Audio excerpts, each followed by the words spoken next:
तो फाइनली पाकिस्तान ने cease fire करके युद्ध को विराम लगा दिया है।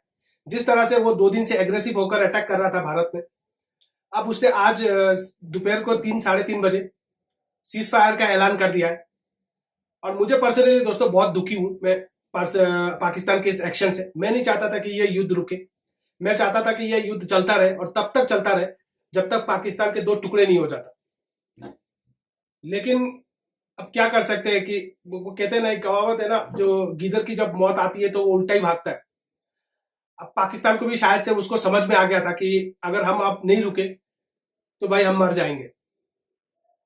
2 दिन उसने एग्रेसिव होकर अपने आवाम को, अपने पब्लिक को दिखा दिया कि हमने बहुत कुछ कर लिया, कुछ कर तो नहीं पाया, झुकना पड़ा।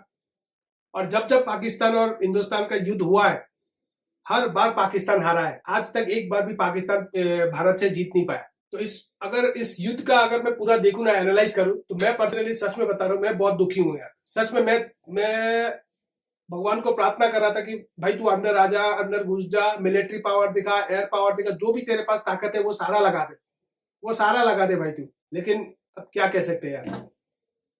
और सोशल मीडिया पे भी मैं दोस्तों, मतलब क्या है ना कि सोशल मीडिया में पिछले फेसबुक हो, इंस्टाग्राम हो, यूट्यूब हो, हर जगह पे मैं देख रहा था लोग जिस तरह से कमेंट कर रहे थे पहलगाम के अटैक के बाद। हर कोई यही चाहता था कि आर या पार का लड़ाई हो जाना चाहिए।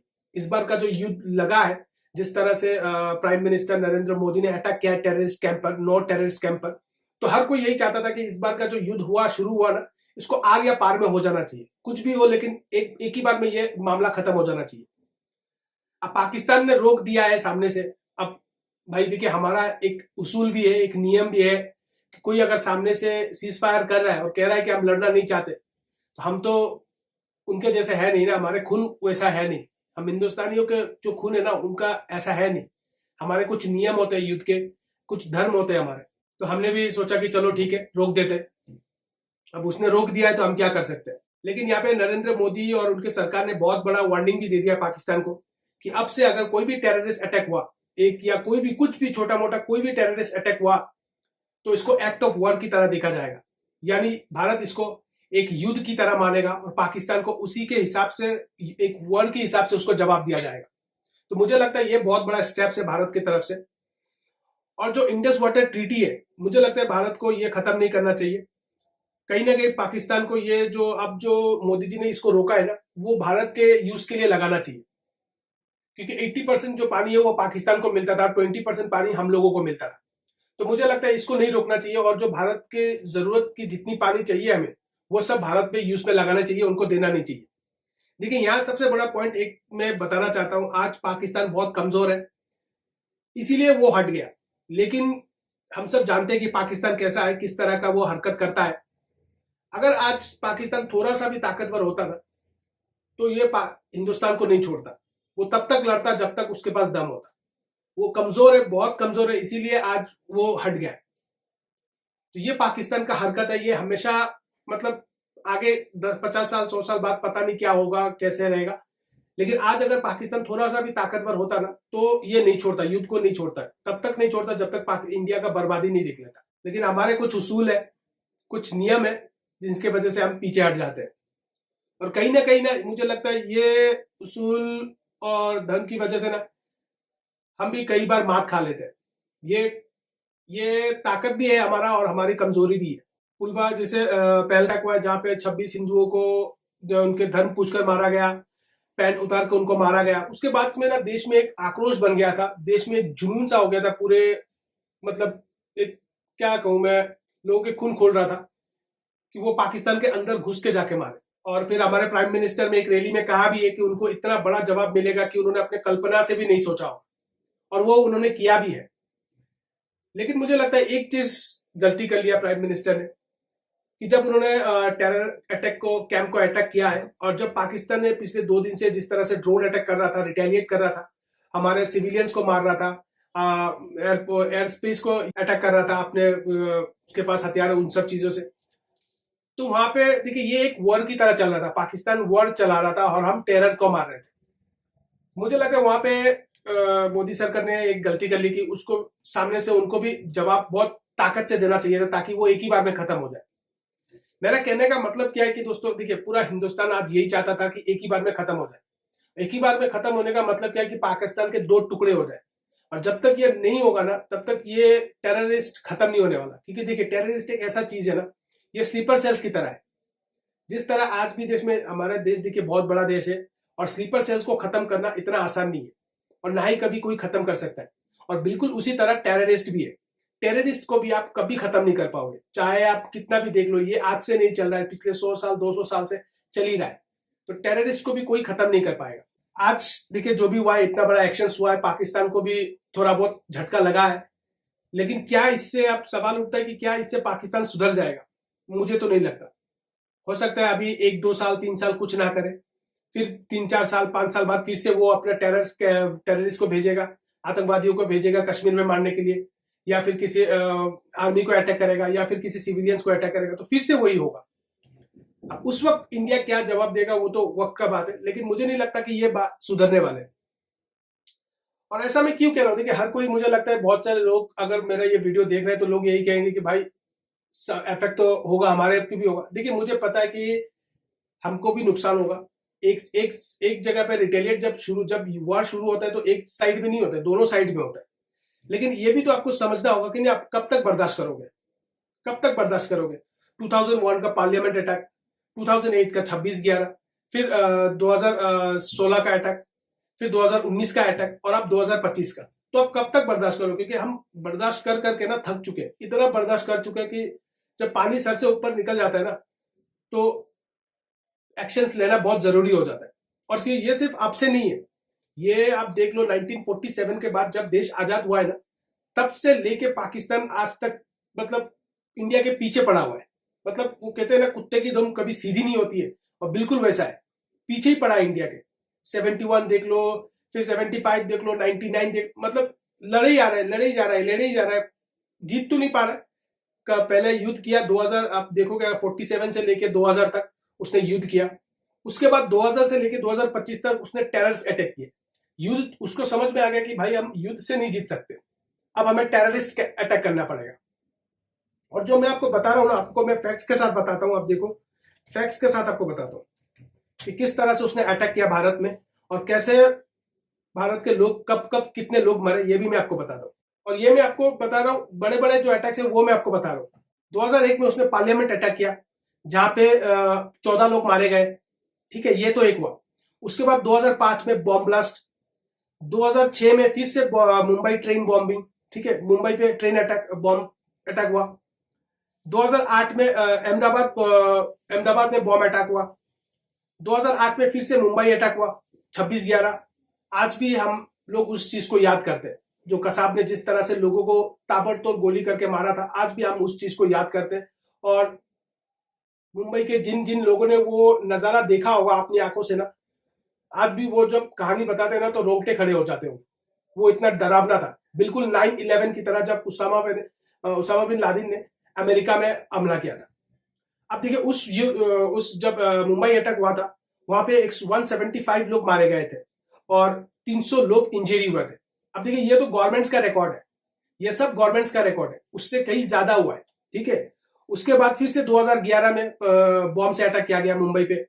2016 में पठानकोट हुआ, वहां पे 12 लोग मारे गए, जहां पे 7 सिक्योरिटी पर्सनल थे, एक सिविलियन था। ठीक है, 25 लोग इंजरी भी हुए। 2016 में फिर से उरी अटैक हुआ। आप देख लीजिए, मतलब मैं गिनाते गिनाते ना मैं थक जाऊंगा। 2019 का भी आप देख लीजिए, पुलवामा अटैक, 2025 का भी आप देख लीजिए। तो कंटिन्यू टेररिस्ट अटैक करते जा रहे हैं, कंटिन्यू करते जा रहे हैं। और ये मैंने आपको जो बड़े अटैक्स हुए ना इंडिया में, वो मैं आपको बता रहा हूँ। छोटे मोटे जो 1-2 अटैक्स हो रहे हैं ना, वो तो मैं बात ही नहीं कर रहा। अगर मैं उसकी बात करना शुरू करूँ ना, तो ये खत्म ही नहीं होगा। जिस तरह से कश्मीर में आए दिन आप हर दूसरे दिन देखने को मिलता है कि इस आर्मी ये फौजी को टेररिस्ट ने मार दिया, ये सिविलियन को टेररिस्ट ने मार दिया, वो मार दिया, ये मर गया। मतलब हर दिन आप देखेंगे टेररिस्ट से लड़ता हुआ आ रहा है इंडिया। और ये आज से नहीं है, पिछले 20-25 साल से लड़ता हुआ आ रहा है। तो ये जो टेररिस्ट है ना, ये कभी खत्म नहीं होने वाला, कभी खत्म नहीं होगा। आज आप देख लो, आज जिस तरह से पाकिस्तान सीज फायर करके इसको रोक दिया, अब 2-3 साल वो चुपचाप बैठेगा, फिर से शुरू करेगा, ये कभी खत्म नहीं होने वाला। अब सवाल ये है कि क्या जो फ्यूचर में जो भी होगा, कि क्या इंडिया उस तरह का फिर से एक्शन लेगा? क्योंकि पाकिस्तान तो इस चीज को कभी खत्म नहीं करने वाला। वो फिर से लेके आएगा। टेररिस्ट वो उसके खून में है, और जिसके खून में टेररिस्ट होता है ना, वो कभी खत्म, मतलब वो इस आदत को कभी नहीं छोड़ेगा। आप देख लेना, जिसको सिगरेट फूकने की आदत है ना, वो सिगरेट छोड़ने का बहुत कोशिश करता है लेकिन छोड़ नहीं पाता। तो बिल्कुल वैसा है, पाकिस्तान भी बिल्कुल वैसा है। टेररिस्ट उसके खून में है, उसके जो पाकिस्तान के जो कंट्री है या जो स्टेट है ना, उसके खून में, हर लोग के खून में उनके, तो वो कभी खत्म नहीं होने वाला।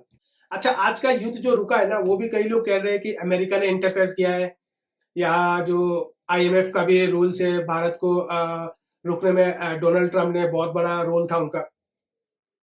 या मैं एक चीज आपको बताना चाहता हूँ, देखिए नरेंद्र मोदी जो प्राइम मिनिस्टर है ना, वो ऐसे ही नहीं है, उनको 56 इंच का छाती ऐसे ही नहीं कहा जाता। उन्होंने कई बार अमेरिका को ये क्लियर कर दिया था कि भाई पाकिस्तान और इंडिया में सिर्फ टेररिस्ट को लेकर प्रॉब्लम्स है, और हम दोनों के बीच में कोई तीसरा नहीं चाहिए हमें, वो हम लोग खुद संभाल लेंगे। हमें इससे कोई कोई तीसरा आके जो अगर सॉल्व करने की कोशिश करे तो हमें नहीं चाहिए, हम खुद संभाल लेंगे इस चीज को। अब प्रॉब्लम यहाँ पे क्या हुआ कि डोनाल्ड ट्रंप को यह समझ में आया कि भाई नरेंद्र मोदी को समझा के कोई फायदा नहीं है, क्योंकि ये बंदा यही कहेगा। अब जो कमजोर है उसको पकड़ता हूं, क्योंकि आईएमएफ से उसको कल ही पैसा मिला है। आईएमएफ का जो पैसा है ना, वो अमेरिका, चाइना और जापान, क्योंकि तीनों देश, पहला अमेरिका है जो आर्थिक जो इकोनॉमी में सबसे बड़ा है, उसके बाद चाइना है, उसके बाद जापान है। तो ये तीनों मिलकर डिसाइड करते हैं कि किसको पैसा देना है नहीं देना है। तो अमेरिका ने कल ही आईएमएफ से उसको पैसा मिला, पाकिस्तान को। अब उसने आर्मी चीफ से बात किया, वहां पे जो शहबाज शरीफ है प्राइम मिनिस्टर, पाकिस्तान का प्राइम मिनिस्टर, उससे बात किया कि इसको रोक दो। और भी कई सारे दिखे, इंटरनल क्या बात हुआ होगा वो तो वही जाने, लेकिन जो मोटा मोटा मुझे समझ में आ रहा है वो मैं आपको बता रहा हूँ कि भाई इसको रोक दो, नहीं तो जो तुम्हारा पैसा है उसको भी मैं रोक दूंगा, क्योंकि तुम वैसे ही कंगाल हो, और अगर भारत ने तुम पे हमला किया तो तुम्हारा कंट्री पूरा खत्म हो जाएगा। अब भारत चुपचाप बैठा है 2 दिन से, तो उसके बर्दाश्त करने की हद को आप कमजोरी मत समझना। ऐसे ही कुछ किया होगा तो उसको लगा होगा कि भाई अब छोड़ना ही बेहतर रहेगा, नहीं तो यहां से पैसे भी जाएंगे और लड़ने के लिए हमारे पास पैसे भी नहीं है। तो उसने क्या किया, पाकिस्तान ने आज दोपहर को 3:30 बजे हमारे डीजीएमए से बात किया। बात करके 3:30 बजे युद्ध को सीज फायर लगा दिया, और डोनाल्ड ट्रंप वहां से ट्वीट करके बोल रहे कि युद्ध को रोक दिया उन्होंने।